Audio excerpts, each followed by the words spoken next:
Este es un mensaje del pastor John MacArthur, traducido y predicado en español para el mundo de habla hispana. Continuamos en nuestro estudio del capítulo 15 de Primera de Corintios, llegando esta mañana a los versículos 29 al 34. Primera de Corintios 15, 29 al 34. Ahora, hay algunos de ustedes que son estudiantes bíblicos persistentes en esta congregación que me han pedido que interprete 1 Corintios 15, 29 durante los 9 años que he estado aquí, y los he detenido hasta esta hora misma, y ahora ya no puedo detenerlos porque aquí estamos, en un pasaje muy difícil en la Escritura, y vamos a esforzarnos por entenderlo conforme lo vemos esta mañana. Ahora, he titulado este pasaje Los incentivos de la resurrección. Los incentivos de la resurrección. Y simplemente un principio básico para comenzar que le ayudará a usted a entender cómo vamos a abordar este texto. Toda doctrina, sea la doctrina de la resurrección o cualquier otra doctrina en la Biblia, toda doctrina bíblica, toda la teología, toda la verdad en la Escritura es dada para que produzca una respuesta práctica. La Escritura nunca tiene la intención de ser teoría, siempre tiene la intención de tener un incentivo práctico incorporado en ella. La doctrina correcta lleva a la conducta correcta. Los principios correctos llevan a la conducta correcta.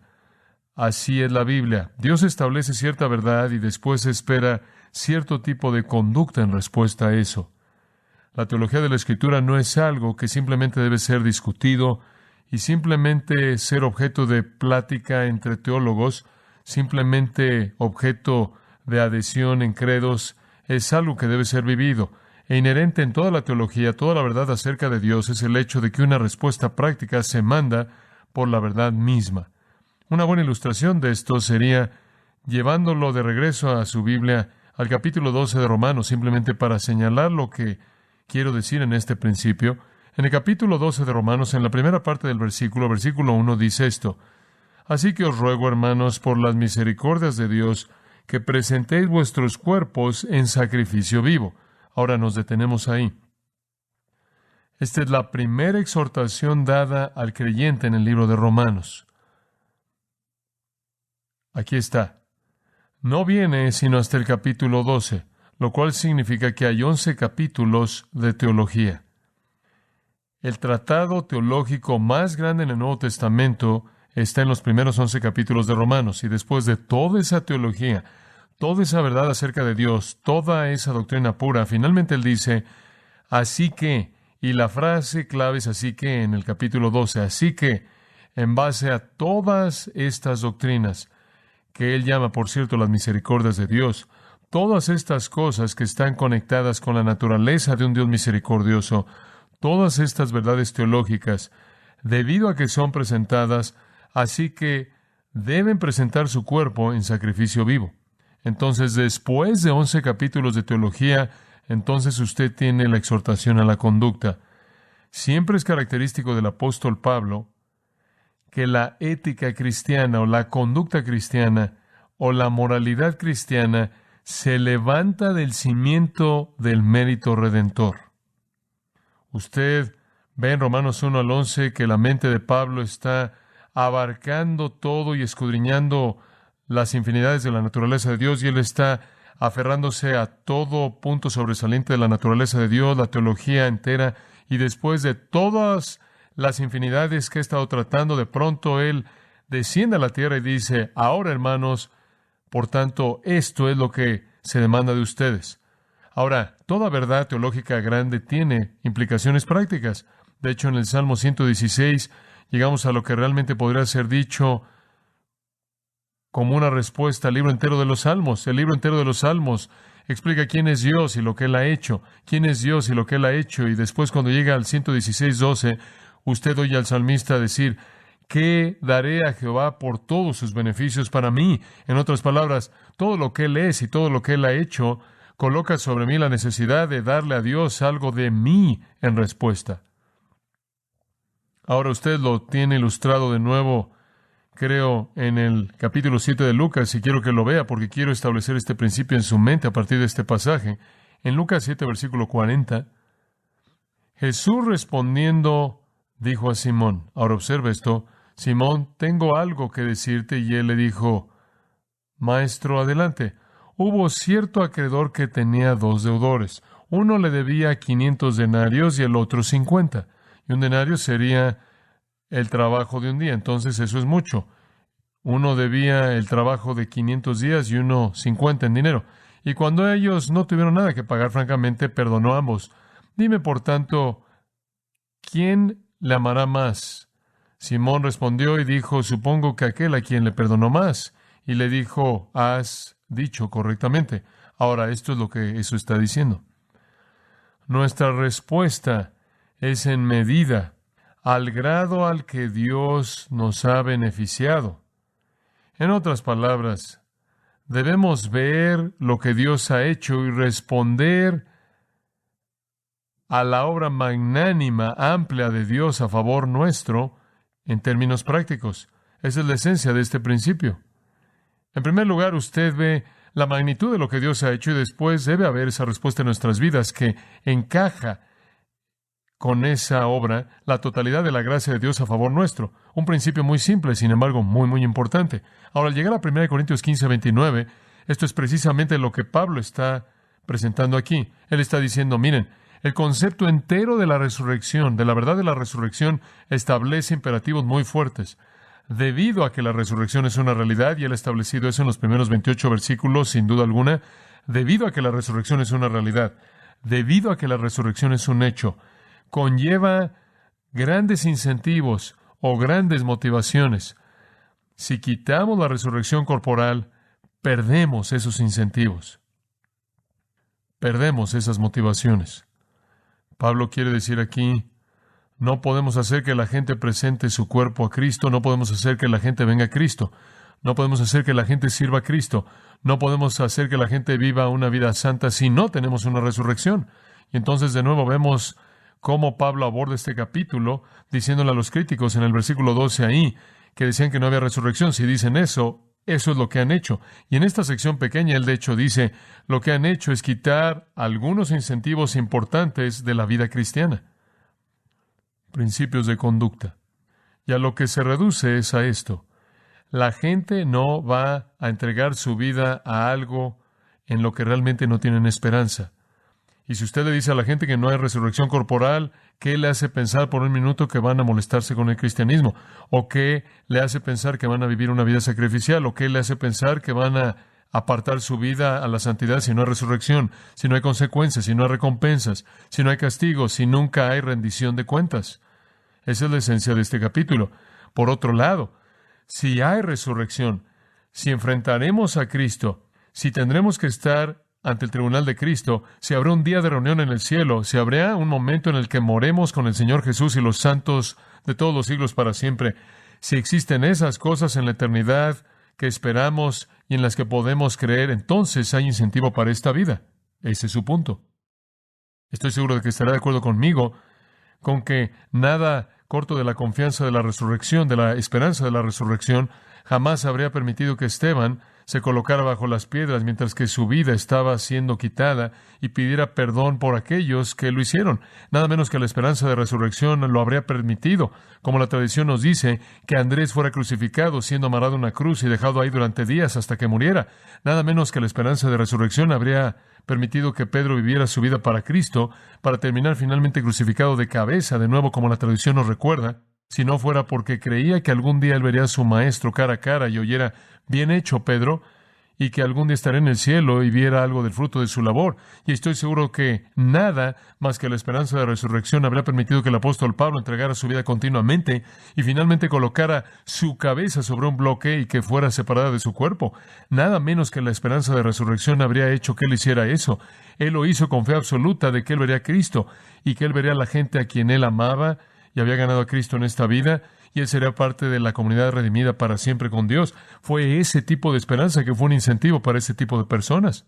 Ahora, si usted quita la posibilidad de la resurrección, usted ha quitado este gran incentivo. Eso es lo que él está diciendo. Ahora, él escoge 3 áreas, 3 incentivos. Él dice, si quitas la resurrección, has quitado un incentivo para la salvación. Has quitado un incentivo para el servicio y has quitado un incentivo para la santificación. Él se concentra en 3 incentivos clave poderosos que se perderían sin la creencia en la resurrección corporal. Ahora, como puede ver, la resurrección corporal es la fe que algún día, después de que moramos, vamos a vivir de nuevo en un cuerpo glorificado, en un cuerpo de resurrección, en un cuerpo semejante pero diferente al que tenemos. Pero el punto es que resucitaremos para ser quienes somos, menos nuestro pecado, y para morar con Dios para siempre como somos. Hay resurrección real para nosotros como individuos. Ahora esto es lo que Pablo ha estado cubriendo en los primeros 28 versículos. Esta gran esperanza está en el corazón de la fe cristiana, en el Evangelio. Si usted quita eso, en primer lugar, usted quita un gran incentivo para la salvación. Ese es su primer punto. Veámoslo en el versículo 29. De otro modo, ¿qué harán los que se bautizan por los muertos si en ninguna manera los muertos resucitan? ¿Por qué pues se bautizan por los muertos? Ahora, ese versículo, amados, tiene entre 40 y 400 interpretaciones, cualquiera de las cuales podría estar en lo correcto con algunas excepciones. Lo que está diciendo realmente no lo sé. Voy a ser muy honesto con usted. No lo sé. Voy a asumir un riesgo calculado. Voy a colocarme a la misericordia de usted esta mañana y usted puede determinar si hay base para mi conclusión. Pero créame, usted difícilmente tiene tiempo en una semana para estudiar las 40 posturas de manera inteligente, mucho menos llegar a una conclusión, pero tengo una de cualquier manera y se la voy a ofrecer. No voy a ser dogmático en esto, simplemente porque este es un pasaje que es tan oscuro y tan difícil que no podemos ser dogmáticos, pero podemos extraer algunas conclusiones que creo que el contexto en cierta manera se presta a hacerlo. Ahora, permítame darle un punto básico con el que estoy trabajando como resultado de trabajar en el texto. Por cierto, comencé con una postura totalmente diferente el lunes de aquella con la que terminé el viernes. De hecho, me sorprendí ante mi conclusión. Creo que 3 personas me hablaron durante la semana y les di 3 posturas diferentes que tenía en ese día dado. Pero bueno, esto es domingo por la mañana y aquí estamos. Y mañana no sé en dónde estaré, pero bueno, creo que el contexto se presta al hecho de que Pablo está tratando de señalar cosas que se perderían si no creyéramos en la resurrección corporal. Entonces, en mi mente deben ser cosas legítimas. Y hay mucha razón para eso. Permítame hacer esa afirmación para usted. Pero creo que Pablo está diciendo aquí simplemente esto. La gente se salva porque esperan la resurrección. En otras palabras, uno de los incentivos más fuertes para la gente para que se convierta en cristiana es la esperanza de la resurrección. Y sabe una cosa, volverse en cristiano significa que usted no tiene que ver lo oscuro que es la tumba. Usted puede tener esperanza de resurrección. Volverse cristiano significa que usted puede volverse a unir con todo lo demás como cristiano y pasar la eternidad con ellos. Volverse cristiano significa que puede entrar al cielo y vivir con Dios y vivir en su reino celestial y todas las maravillas de ese tipo de vida después de la muerte. Como puede ver, eso en sí mismo es un gran incentivo para la salvación. Y creo que esencialmente eso es lo que Pablo está diciendo aquí. Ahora sé que está diciendo usted, bueno, no lo veo. Bueno, voy a tratar de ayudarle. Veamos en primer lugar las afirmaciones simples en el versículo. ¿Qué harán los que se bautizan por los muertos si en ninguna manera los muertos resucitan? ¿Por qué pues se bautizan por los muertos? Ahora, la iglesia mormona toma este versículo y toman lo que parece a nivel superficial ser la postura más obvia, que alguien se bautiza por una persona muerta.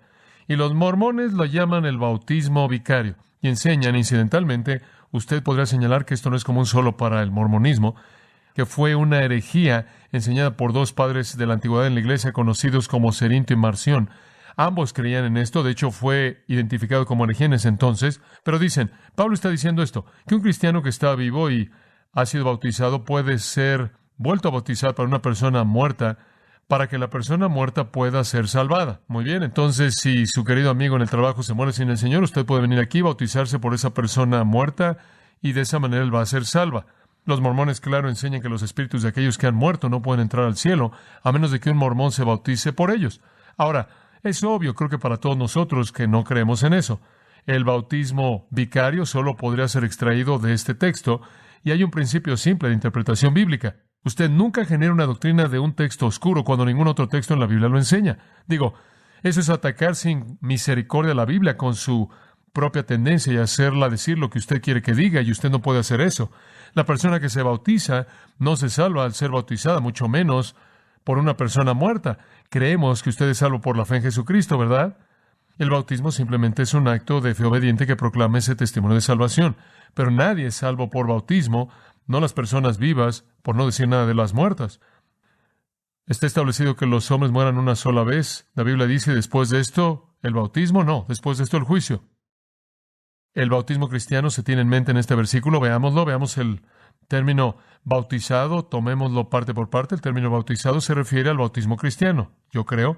Es el término normal, algunos lo asignan a alguna costumbre pagana, pero parece ser más bien indefinido. El entendimiento más común de esto, para cualquiera que lo lee, sería el bautismo cristiano. Y no veo ninguna razón por hacer que sea otra cosa. Algunas personas están siendo bautizadas de una manera cristiana. Algunas personas están viniendo a Cristo, es lo que literalmente está diciendo. Ahora, mantenga esto en su mente. Cuando usted ve en el Nuevo Testamento la idea de ser bautizado, siempre tiene relación con la salvación, a menos de que esté hablando de algo como el bautismo del Espíritu Santo, lo cual es algo espiritual. Pero cuando usted está hablando del bautismo en agua en el Nuevo Testamento, es algo que es sinónimo con la salvación. Y eso se remonta a las palabras de Jesús en la Gran Comisión, porque Jesús dijo, id por todo el mundo y haced discípulos, bautizándolos y enseñándoles. Y Él no dijo regeneración bautismal, Él no dijo sálvenlos al hundirlos. Lo que Él estaba diciendo fue, vayan al mundo y hagan discípulos primero al ganarlos a Cristo y después al enseñarles. En otras palabras, de las palabras mismas de Jesús, el bautismo fue un término usado de manera sinónima con la salvación. Y usted ve esos términos usados de esa manera en muchos casos. Cuando Pablo habla, por ejemplo, a la gente en Hechos 19 que eran discípulos de Juan y les pregunta si habían sido bautizados, él no está hablando de algún ritual. Él realmente quiere saber si han sido salvos por la fe en Cristo. Entonces, esos son sinónimos. Entonces, en ese sentido de sinónimo, cuando usted ve aquí y ve esto, usted podría leerlo de esta manera. ¿Qué dicen los que son salvos? En otras palabras, es sinónimo con que ellos sean salvos. Algunas personas, se observe que el ellos probablemente sea algo en alguien que no es un cristiano. En nosotros, en el siguiente versículo, se refiere a los creyentes y en particular al grupo apostólico. Y entonces él está señalando a distancia y diciendo que hay acerca de esas personas incrédulos que están siendo salvas, y el bautismo es el símbolo externo de esto. Ahora regresamos a la siguiente palabra, por y después los muertos. Ahora, ¿podría alguien salvarse por los muertos? Bueno, veamos de nuevo la siguiente palabra, por. Y esto se vuelve arbitrario a lo largo del proceso, pero quiero que vea cómo esta postura parece mantenerse en pie. La palabra por aquí es huper en el griego. Ahora esa palabra podría ser traducida por no menos de 12 palabras diferentes. Podrá ser traducida sobre los muertos, por encima de los muertos, a favor de los muertos, en lugar de los muertos, en el nombre de los muertos, debido a los muertos, en referencia a los muertos o con respecto a los muertos. Ahora usted ve un poco del problema. Y todas esas traducciones, si el contexto lo permite y el caso lo permite, precisas. Entonces, lo que usted realmente descubre es que tiene que escoger una. Y conforme lo veo, creo que quizás el mejor sería un uso causal, y eso podríamos traducirlo debido a. Huper podría ser traducido debido a. Y se leería así: algunas personas incrédulas, están siendo salvas debido a los muertos. Ahora, lo más probable es que los muertos se refiere a los cristianos, los muertos. Ahora, ¿por qué harían eso si los muertos no resucitan? Ahora, permítame decírselo de manera simple. Hay algunas personas que vienen a Cristo y son salvas debido a alguna persona o personas muertas. ¿Qué quiero decir con eso? Simplemente esto. Hay dos cosas, creo yo, en esta área en particular, que atraen a la gente a Cristo. Una es esta: un incrédulo ve a un cristiano y él observa a ese cristiano enfrentar la muerte. Y ese cristiano tiene esperanza y confianza. Él es alentado, él espera estar con Jesús. Por ejemplo, Mike McKellar contaba que él se le había dicho que tenía poco tiempo que vivir. Ahora realmente no sabe en cuánto tiempo, pero originalmente tenía un poco tiempo para vivir. Su respuesta fue: entonces voy a estar con Jesús más rápido. Mike es un joven en nuestra iglesia. Voy a estar con Jesús más rápido. Y como resultado de eso, al oír eso y saber eso, alguien vino a Cristo. En otras palabras, la esperanza del cristiano frente a la muerte se vuelve un incentivo para que otras personas que ven la muerte con tanto temor y oscuridad, de tal manera que algunas veces cuando un cristiano muere, la muerte misma de ese cristiano con confianza y fe y esperanza, de hecho, puede ser lo que atrae a alguien más a Cristo. Le voy a dar una ilustración de esto. Encontré un artículo de 7 soldados del Ejército Rojo durante un periodo en la guerra de Finlandia y Rusia. Fue escrito por un ingeniero famoso en Finlandia llamado Nordenberg, quien de hecho estuvo en la experiencia. Esto es lo que dijo: ofrecí mis servicios al gobierno y fui designado oficial en el ejército del general Mannerheim. Fue un tiempo terrible. Teníamos una ciudad sitiada que había sido tomada por el Ejército Rojo y la tomamos. Varios de los prisioneros rojos estaban bajo mi cuidado y 7 de ellos debían ser matados al amanecer el lunes.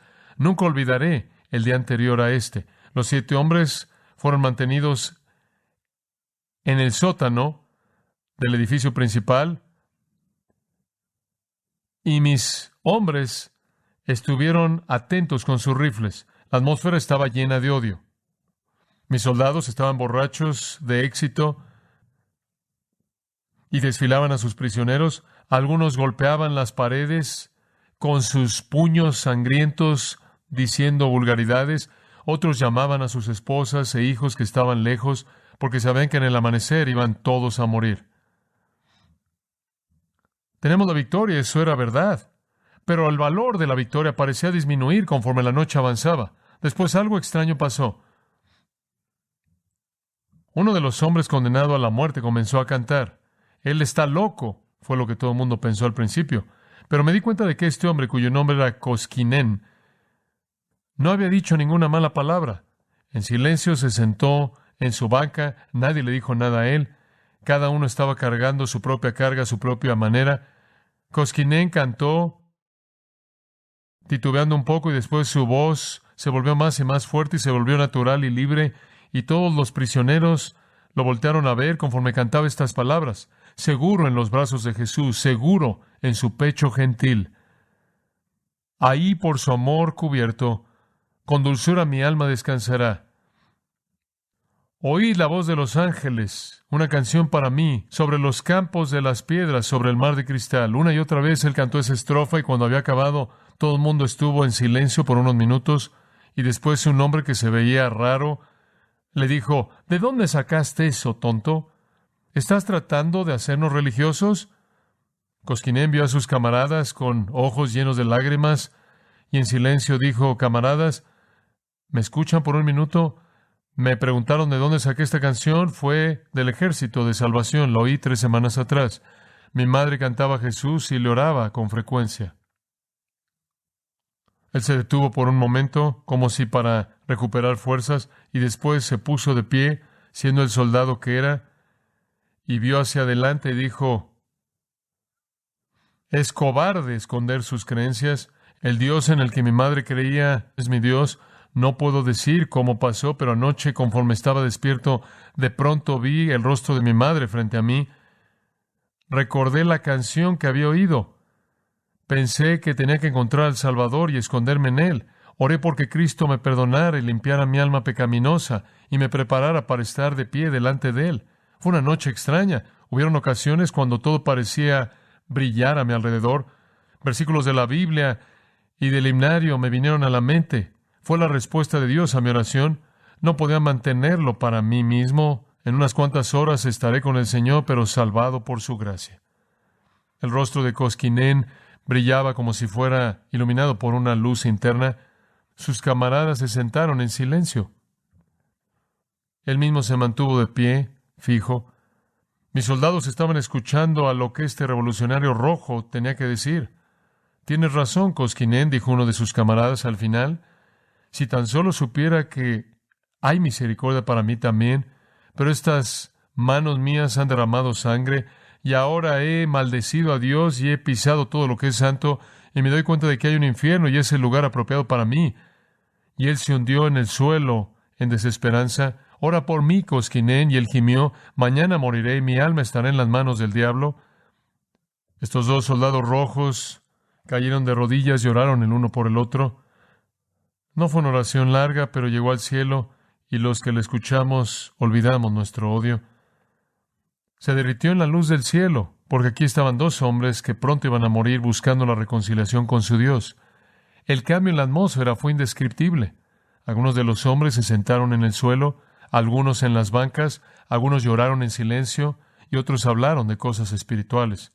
Ninguno de nosotros tenía una Biblia, pero el Espíritu de Dios nos estaba hablando a todos nosotros. La noche casi se acabó y el día estaba llegando. Nadie había dormido ni por un momento. Cántanos la canción una vez más, Koskinen, dijo uno de ellos. Y usted debió haberlos oído cantar no solo esa canción, sino coros que se habían olvidado por mucho tiempo. Los soldados que estaban de guardia se unieron a ellos porque el poder de Dios había tocado a todos. Todo cambió y el sótano de ese edificio venerable resonaba en las primeras horas de la mañana con las canciones de la sangre del Cordero. El reloj marcó las 6 de la mañana y cómo anhelaba que pudiera rogar por misericordia por estos hombres, pero sabía que era imposible. Entre las dos filas de soldados marcharon al lugar de la ejecución. Uno de ellos pidió que se permitiera que la canción de Koskinen se volviera a cantar, y se le concedió el permiso, y después pidieron que se les permitiera morir con los rostros descubiertos, y entonces con las manos levantadas al cielo, cantaron con fuerza a salvo en los brazos de Jesús. Y cuando la última frase se había acabado, el teniente dio la orden de fuego, y bajamos nuestras cabezas en oración en silencio. Lo que pasó en los corazones de los otros no lo sé, pero en lo que a mí concierne yo vi a un hombre nuevo. Fui un hombre nuevo a partir de esa hora. Había conocido a Cristo en uno de sus discípulos más amados y jóvenes, y vi suficiente para darme cuenta de que yo también podía ser de él. Es una historia hermosa, ¿no es cierto? Y sabe una cosa, han habido personas que vienen a Cristo simplemente porque han visto la esperanza en el corazón de un creyente. Y lo que Pablo estaba diciendo aquí, probablemente, es simplemente eso. Si no hay resurrección, entonces, ¿por qué hay algunos incrédulos siendo bautizados debido a la gran esperanza que ven en aquellos que han muerto? ¿Lo ve? Si no hay resurrección, ¿por qué? Hay un segundo elemento en esto. ¿Sabe una cosa? Otra gran cosa en la muerte que es causa para que la gente sea salva es la esperanza de la reunión. ¿Sabe usted eso? Nunca ha estado en un funeral en el que no diera esa palabra. Usted le dice a alguien que es cristiano, ha muerto, y dice, ¿sabe una cosa? Esta persona conocía y amaba al Señor Jesucristo y se fueron a estar con Él. Y si usted viene a Cristo, usted puede unirse con al que usted ama, ¿verdad? ¿Usted ha oído eso en funerales? Me atrevería a decir que algunos de ustedes vinieron a Cristo porque querían volverse a reunir con alguien a quienes ustedes amaban, que fueron a estar con el Señor. Eso pasa todo el tiempo, todo el tiempo. He visto un marido que no quería venir a Cristo por ninguna otra razón, finalmente viene a Cristo cuando su esposa murió, porque quería estar de nuevo con ella. Lo he visto pasar en el caso de una madre muriendo, y un hijo que ha sido rebelde viene a Jesucristo con la esperanza de que él se volverá a reunir con su madre. Reunión. Pablo está diciendo, miren, si no hay reuniones, si no hay cumplimiento en la esperanza, ¿por qué la gente se está salvando debido a esta expectativa que ven en los corazones y vidas de los cristianos? James Boyer, quien adopta esta postura en su comentario de Corintios, dice, la esperanza de la resurrección es profesada por gente salva, y era que después de que se morían, un incentivo poderoso para sus seres queridos que todavía vivían era ser salvos y ser bautizados. Bueno, la reunión es un incentivo grande, grande. La expectativa de la esperanza de la resurrección es un gran, gran incentivo. Si no hay resurrección, no tenemos ese incentivo. Tenemos que decirle a alguien, mira, tu ser querido está muerto, pero no te preocupes, no es nada. ¿Se da cuenta? Todo termina ahí. La historia redentora se acaba, como Ladd dice, en una tumba palestina sin salida. Todo se acaba ahí, nunca los volverás a ver. Entonces, usted puede entender lo que eso haría a alguien como un incentivo para salvación. Por cierto, la esperanza de los creyentes a lo largo de la Escritura siempre ha sido de reunión después de la muerte. ¿Sabía usted eso? Los creyentes siempre han esperado eso. Desde Génesis 37, en donde usted tiene una perspectiva muy indefinida de la vida después de la muerte a principios de Génesis, usted encuentra esto en el corazón de Jacob. Y Jacob está hablando del hecho de que él no piensa que volverá a ver a José jamás, porque los hermanos de José le han hecho pensar a Jacob que está muerto. Le trajeron una túnica salpicada de sangre, y entonces Jacob rasgó su ropa y se puso cilicio en sus lomos y lloró por su hijo muchos días, Génesis 37-35, y todos sus hijos y todas sus hijas se levantaron para consolarlo, pero él se rehusó a ser consolado, y esto es lo que él dijo: descenderá a la tumba con mi hijo llorando. Eso fue triste, pero él tuvo la esperanza en su corazón de que cuando muriera, él se volvería a reunir con su hijo. Eso siempre ha estado en el corazón de la gente creyente. Cuando el pequeño hijo de David murió, ese hijo pequeño nacido a partir de una unión ilegítima con Betsabé, cuando ese pequeño bebé murió y el corazón de David estaba quebrantado, él dijo: miren, él no puede venir a mí, pero ¿qué? Yo voy a él. Él tenía esa confianza. En Mateo capítulo 22, versículos 30 y en adelante, Jesús, al tratar con el tema de la resurrección, dijo: no han entendido el punto porque no entienden a Dios, y lo que no entienden acerca de Dios es que Él es el Dios de los vivos, no de los muertos. Él es el Dios del Abraham viviente, del Isaac viviente y del Jacob viviente. Y los cristianos tesalonicenses, como usted sabe, estaban tensos. Ellos creían que Jesús iba a venir en cualquier minuto, creían que iba a venir en cualquier momento. Y en esa confianza tremenda y en esa creencia tremenda estaban teniendo problemas porque estaban diciendo: hombre, vamos a ser glorificados, Jesús va a venir. Los cristianos que han muerto, ¿se lo han perdido todo? ¿Se lo han perdido todo? ¿Están solo en la tumba? Fueron víctima quizás de la filosofía que era dominante en su época, y entonces el apóstol Pablo les escribe en 1 Tesalonicenses 4:3 y les dice: hermanos, no quiero que ignoréis acerca de los que duermen, para que no os entristezcáis como los que no tienen esperanza.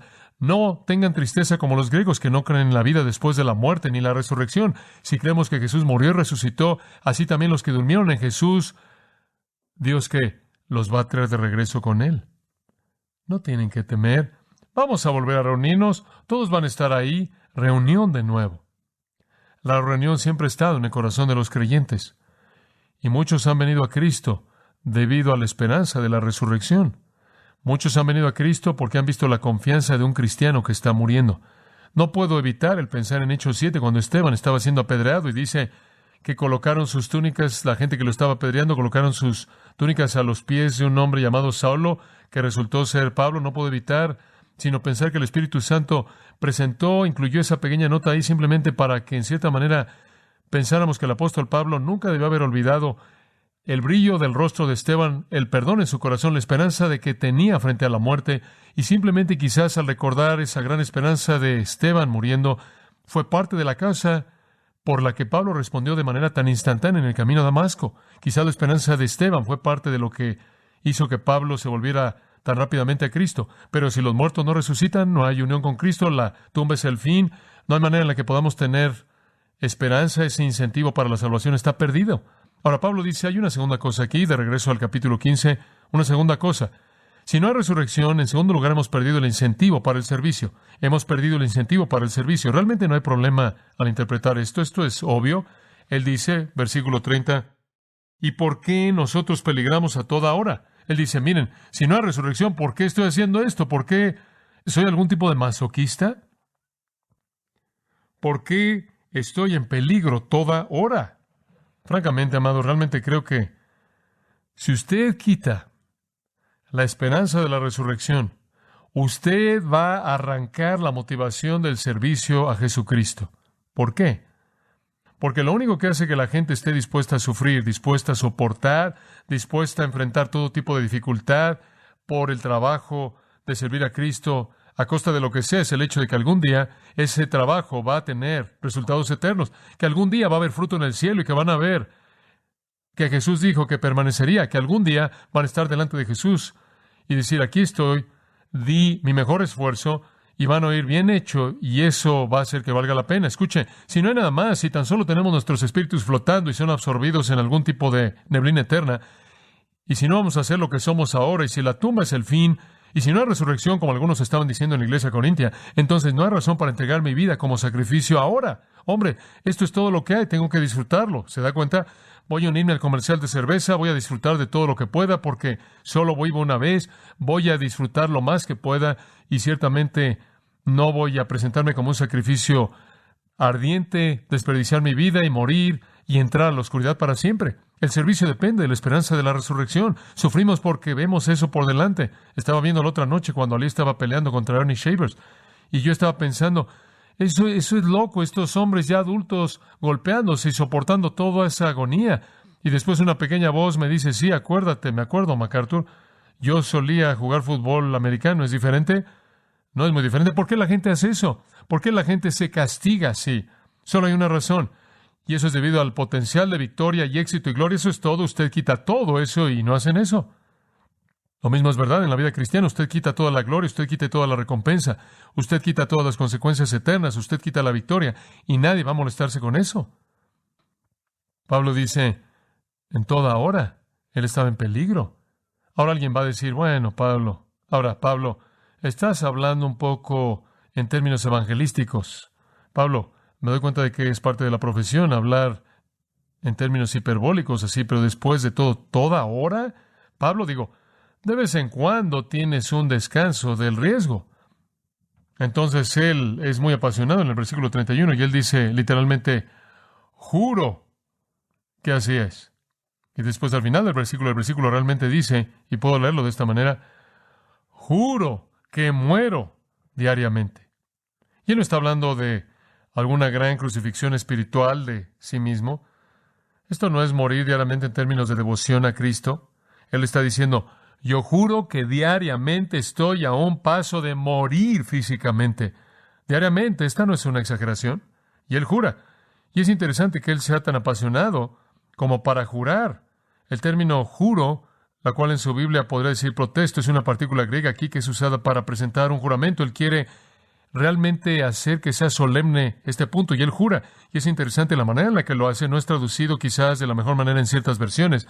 Debería leerse, juro por el orgullo que tengo en ustedes en Cristo. En otras palabras, juro por el orgullo que tengo en ustedes en Cristo. Ahora, ¿qué quiere decir esto? Bueno, jurar por algo significa que usted está dispuesto a perder algo si la palabra no es verdad. Entonces, realmente está haciendo una comparación al mismo nivel. Permítame decirlo de otra manera. Sé que es difícil de entender. Es casi como un hebraísmo que podemos traducirlo en un sentido, pero lo que él está diciendo es, tan verdadero como es esto, así es de verdadero. Tan verdadero que es que estoy orgulloso de lo que Cristo ha hecho en ustedes, así de verdad es que muero cada día. Eso es realmente lo que él está diciendo. Lo juro. Tan orgulloso que estoy por lo que Cristo ha hecho en ustedes, y él estaba orgulloso de la obra salvadora de Cristo en ellos. Aunque eran un desastre, él estaba orgulloso de lo que Cristo había hecho. Él no estaba muy orgulloso de lo que ellos habían hecho. Tan orgulloso que estoy de lo que Cristo ha hecho, así verdaderamente les digo que muero diariamente. Mi vida está en peligro diariamente. En cada hora estoy en peligro. Ahora, no vengan y me digan, bueno, Pablo, por cierto, no hay resurrección. Después él va a decir en el versículo 32, si entonces solo de una manera humana, si solo es de un punto de vista humano, solo humanamente, solo conforme a la manera de los hombres, peleé con bestias en Éfeso, ¿de qué me sirve eso? ¿Peleo con bestias para esto si no hay resurrección? ¡Qué desperdicio! Pablo se jugó la vida diariamente. Diariamente llegó al fin de su vida y él dijo, he peleado la buena batalla. Diariamente.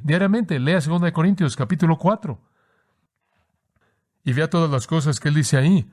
Estamos con problemas, pero no afligidos, perplejos, pero no en desesperanza, perseguidos, pero no desamparados, derribados, pero no destruidos, siempre llevando en el cuerpo la muerte del Señor Jesús, siempre. El hombre iba de problema en problema en problema. Bueno, alguien diría, bueno, ¿sabes una cosa?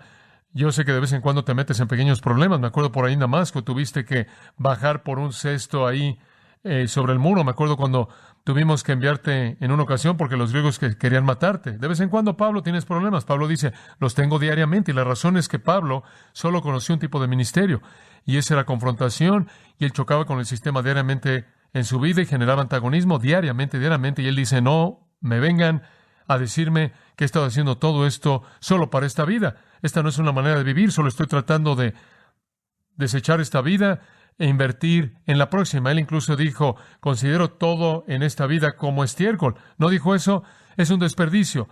Desperdicien esta vida. Jesús lo dijo de otra manera. No os hagáis tesoros en este mundo. Desháganse de eso, entréguenlo, inviértanlo en las vidas de la gente, inviértanlo en el reino. No la pilen aquí, no la amontonen aquí. Desháganse de esta vida porque la que sigue es la que importa. Ahora, cuando alguien viene y dice, oye, no hay ninguna vida después de esta, Pablo dice, hombre, estoy demasiado lejos para aceptar eso. Y ese es el mensaje aquí. Haz a un lado tu vida, es estiércol en esta vida. va a hacer que la próxima vida sea significativa si la entrega usted a Dios como un sacrificio vivo. Ahora, la gente dice, bueno, ¿qué es esto de pelear bestias en Éfeso? Tampoco sé eso, dice usted. ¿Cuándo Pablo hizo eso? No lo sé, porque esa es la única ocasión en la que es jamás mencionada. Dice usted, ¿son bestias reales? Tampoco sé esto, pero dicen que son bestias. La gente dice, bueno, no pueden ser bestias reales, porque como puede ver, no tenemos ningún otro registro de esto. Bueno, tiene este registro. ¿Cuántas veces Dios tiene que decir algo para que sea verdad? Bueno, dice usted, no podrían ser bestias reales, simplemente porque Pablo era un ciudadano romano y un ciudadano romano realmente no podía sufrir ese tipo de situación. Él no podía ser arrojado en la arena ante las bestias y Pablo, como un ciudadano romano, no habría hecho eso. Bueno, escuche, la ciudadanía romana de Pablo lo sacó de algunas cosas, pero bien pudo haber sido que no lo sacó de esto y esas personas lo habrían entendido si las bestias lo hubieran comido. ¿Quién va a protestar, no es cierto? ¿Quién va a escribirle a Roma y les va a decir, no nosotros, tampoco él? No lo sé, algunos dicen, no, este es una bestia salvaje, es una metáfora. Sé que Lenski en su comentario va párrafo tras párrafo para mostrar que es una metáfora. Y no estoy seguro de que lo hace, pero bien podría ser. Él realmente está diciendo bestias salvajes. Es una metáfora para la gente salvaje ahí en el tumulto en Hechos 19 que ocurrió en Éfeso. Quizás, no lo sé. Pero lo que sea, Pablo dice, miren, versículo 30, todos nosotros apóstoles estamos en peligro. Yo en particular estoy en peligro. Yo muero diariamente. Aquí hay un incidente. Tuve que pelear con bestias en Éfeso. Por cierto, hay una leyenda antigua histórica de la iglesia que dice que él peleó con bestias en Éfeso y que tuvieron el mismo problema que tuvieron en el foso de Daniel. Se volvieron totalmente pasivas y lo dejaron solo. Eso es solo una leyenda, pero el punto es este. Pablo está diciendo, ¿de qué sirve si todo es un esfuerzo humano? Si todo es para el aquí y el ahora y adiós, y si termina en la tumba, qué manera de desperdiciar tu vida. Y entonces al final del versículo él dice, miren, si los muertos no resucitan, comamos y bebamos porque mañana moriremos. No nos enredemos en este tipo de cosas, simplemente vivamos para lo sensual, disfrutemos de todo lo que queremos comer y todo lo que queremos beber, tengamos una fiesta, disfrutemos al máximo, vivámoslo, muerto se acabó, mañana moriremos. Olvídalo.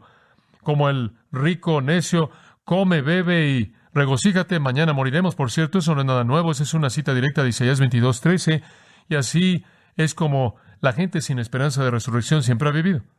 Esa es nuestra sociedad, ¿no es cierto? Eso es lo que Salomón dijo. La Eclesiastés, él sigue diciéndolo una y otra vez. No podía haber nada mejor bajo el sol que comer y beber y haz lo que quieras y diviértete y regocíjate y después muere. Ciertamente no salgas y entregues tu vida en sacrificio cada hora de cada día por una causa que de cualquier manera no se va a cumplir, por un Cristo que nunca salió de la tumba. La literatura griega está llena de este tipo de pensamiento. Heródoto, el historiador griego, cuenta de una de las costumbres de los egipcios. Él dice, en reuniones sociales entre los ricos, cuando el banquete se acababa, un siervo con frecuencia cargaba un ataúd para que lo vieran los invitados. Y en el ataúd estaba una imagen de madera de un cadáver que estaba tallada y pintada para ilustrar a una persona muerta, para que se viera lo más parecido a una persona muerta. Y el siervo se lo mostraba a cada uno de los invitados y decía, observa aquí y bebe y disfruta, porque cuando mueras, así serás tú. Esa es una gran manera de terminar una fiesta. Le voy a decir una cosa, es una gran manera de iniciar una fiesta, y realmente créame, usted va a disfrutar de la fiesta. Pero la vida cristiana, con sus desafíos y peligros, y la inversión de la vida, y desperdiciar esta vida es absolutamente inútil si no hay fruto eterno, ¿verdad? Esos santos preciados, queridos en el capítulo 11 de Hebreos, que invirtieron sus vidas en el reino de Dios a expensas de su propia vida, dice, escuche esto, que por fe conquistaron reinos, hicieron justicia, alcanzaron promesas, taparon bocas de leones, apagaron fuegos impetuosos, evitaron filo de espada, sacaron fuerzas de debilidad, se hicieron fuertes en batallas, pusieron en fuga ejércitos extranjeros, las mujeres recibieron sus muertos mediante resurrección, mas otros fueron atormentados, no aceptando el rescate, a fin de obtener mejor resurrección. Otros experimentaron vituperios y azotes, y a más de esto prisiones y cárceles, fueron apedreados, aserrados, puestos a prueba, muertos a filo de espada, anduvieron de acá para allá, cubiertos de pieles de ovejas y de cabras, pobres, angustiados, maltratados. ¿Por qué? ¿Por qué? En el versículo 35, a fin de obtener mejor resurrección. Usted quita la resurrección y no hay incentivo para nada de eso. Incluso nuestro querido Señor Jesús en el capítulo 12, lo cual sigue después de esto, dice, y Jesús, por el gozo puesto delante de él, soportó la cruz, menospreciando el oprobio, y ahora está sentado a la diestra del Padre. Como puede ver, fue la expectativa de la gloria de la resurrección que hizo que Cristo soportara la cruz. Es un gran principio. Si no hay resurrección, no hay motivo para soportar, no hay motivo para servir. Así lo dice Pablo. En tercer lugar, si usted quita el incentivo de la salvación, usted quita el incentivo para el servicio, usted quita el incentivo en tercer lugar de la santificación. Esto es muy breve. Entonces véalo rápidamente. Versículo 33. Dejen de ser engañados. Las malas compañías corrompen las buenas costumbres. No se equivoquen, dice el tiempo presente. Dejen de estar quedándose en el engaño en el que están. Dejen de estar siguiendo esta noción equivocada. Tienen que deshacerse de esta herejía acerca de la resurrección. Dejen de estar siendo engañados. ¿Saben por qué? Porque ahora observe esto. Las malas, y aquí tiene usted una palabra que es muy interesante.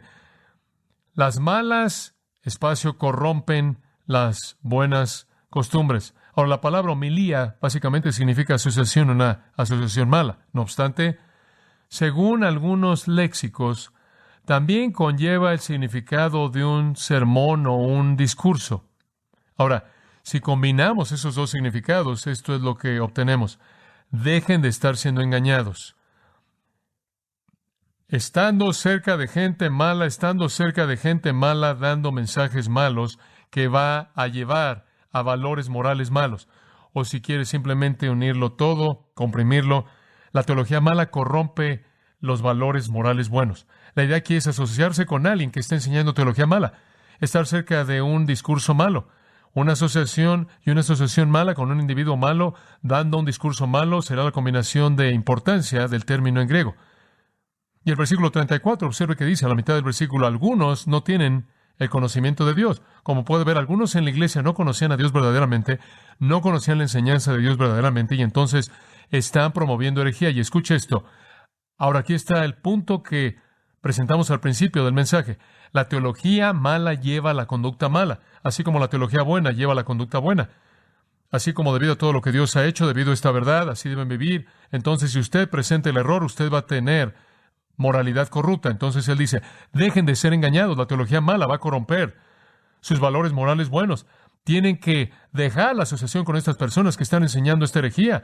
No pueden estar con estos herejes sin que tengan una influencia que corrompe. En otras palabras, lo que él está diciendo es, miren, la santidad depende de una asociación con buena enseñanza. Si niegan la verdad de la resurrección, han quitado un incentivo para vivir bien. ¿Sabe una cosa? Una de las razones por las que vivo como vivo es porque tengo que estar delante del Señor y rendir cuentas, ¿verdad? Cuando después, al final del capítulo 1 de Hechos, el Señor había dado todas las instrucciones acerca del reino y les había dado todo que necesitaban saber y dijo, háganlo, hombres. Él ascendió al cielo y el ángel dijo, este mismo Jesús, quien ha sido quitado, regresará de la misma manera como lo han visto que se va. Y no lo olviden, Él va a regresar para ver cómo trabajaron ustedes. Y entonces Él está diciendo, miren, la resurrección, confianza en esa resurrección, va a llevar su corazón a la santidad. Y Él dice en el versículo 34, despierten a la justicia y dejen de pecar. Pero no van a poder hacer eso si están con personas que no conocen a Dios, que enseñan teología mala y van a terminar con una vida mala. Díganle a un hombre que no hay resurrección, no hay vida después de la muerte y observe cómo vive. Tucídides registra cómo cuando la plaga mortal vino a Atenas, él dice, la gente cometió todo crimen vergonzoso y de manera pronta se entregó a todo placer lujurioso porque creían que la vida era corta y no había resurrección y entonces no tenían que pagar un precio por su vicio.